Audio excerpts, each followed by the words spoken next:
Hi, I'm Phil Constantine. On today's Travels with Phil, we're talking about three stories about NASA's Chris Kraft. These are personal stories. I used to work at NASA. There's one of my badges out there, and I worked there Apollo 16, Apollo 17, and all of the Skylab missions. And during that time, I came across a flight director and eventually the director of the entire facility, Christopher Columbus Kraft Jr. He died on July 22nd, 2019, and according to a NASA statement, he created the concept of NASA's mission control and developed its organization, operational procedures, and culture, then made it a critical element of the success of the nation's human spaceflight programs. He joined NASA's Space Task Group in 1958 and led the human spaceflight program from Mercury all the way through the early space shuttle missions. His concept of mission operations is still in daily use by the International Space Station Mission Control Team.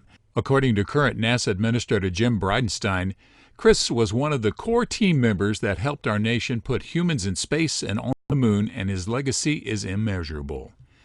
Now, I had several experiences with Chris. I never actually met him face-to-face or shook hands with him, although I did see him very close up. So let me tell you these three stories.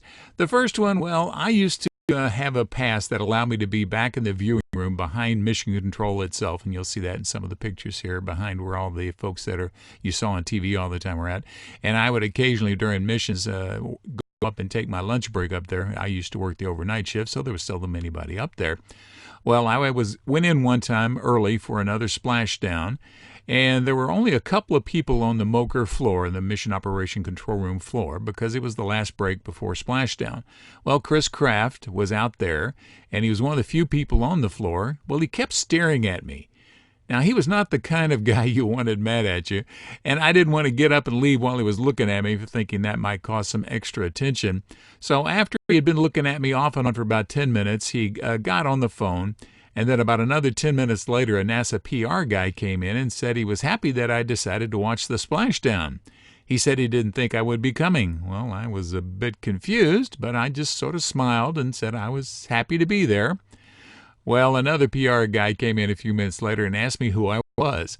Well, I told him, and he smiled, and he said, well, they all thought I was Chris Kraft's son, who was in college in the northern United States. And the reason Chris had been staring at me was because he couldn't figure out why his son had not come down on the floor to say hello. Well, after my identity was established, they nicely told me that all the seats were taken, and, well, basically, I had to leave. All right, another couple of stories here. One of them was, I don't remember the exact time period, but I overheard Chris Kraft talking to another supervisor in the late-night lunchroom. Now, there were only three of us in the place, so it was, hard not to overhear the conversation. In the real-time computer complex, which is where I worked, I helped run the computers. I wasn't the primary operator. I just helped. Well, there were 5 IBM 360 Mod 75 computers there in the RTCC. And they ran the flights and did much of the intensive data crunching. Also in the RTCC was a Cyber 100 computer. Now, during my time there, which was from 1972 through 74, they always seemed to be doing some sort of testing on that computer. The only time I ever saw it in use was to play a lunar landing game, and I heard that astronauts use something similar to that to practice. Well, in the lunchroom, Chris was talking with somebody else, and he said, if they can't get that Cyber 100 to work, then bring in more people. And if those new people can't get it to work, replace them. And if the people who replace them can't get it to work, replace them. And if those people can't get it to work, replace the computers. Well, that was pretty unequivocal, wasn't it? And the third story, well, this happened during another lunchroom conversation. I heard him express his doubts about Russian space equipment. He didn't fully trust it. I heard him tell someone that is why he joined the other American engineers who insisted that the United States build the connecting module between the Apollo and the Soyuz spacecrafts for our one joint mission in the 1970s.